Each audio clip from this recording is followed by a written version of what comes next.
what is going to happen to the global economy. Our journalists have just published the cover in the middle talking about the next recession.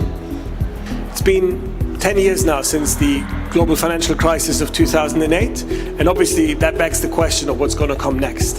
However, I can tell you at the EIU, currently we don't have any prediction for a big global recession. And also related to technology and the internet is what's happening with social media. We will see, we think, a slowdown as social media companies are going to hit the brake a little bit.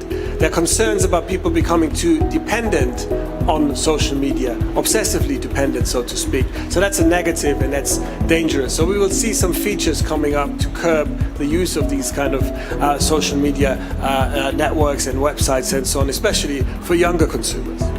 Another trend that we predict for next year is that 2019 will be the year of the vegan. So we think that veganism is going to go mainstream finally.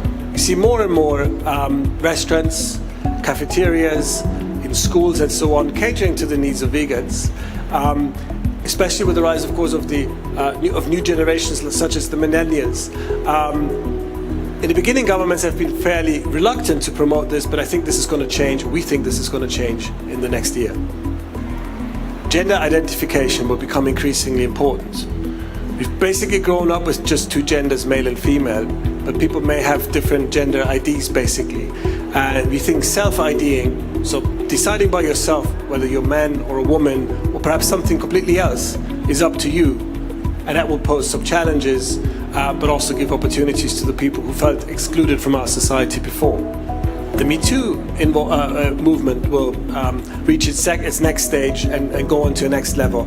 This will be very important, especially for the corporate sector, where executives need to think about how they behave, what they do and what they say, and how they implement new policies inside their companies, deploy trainings, and then measure the effectiveness of these trainings around the Me Too movement and gender differences.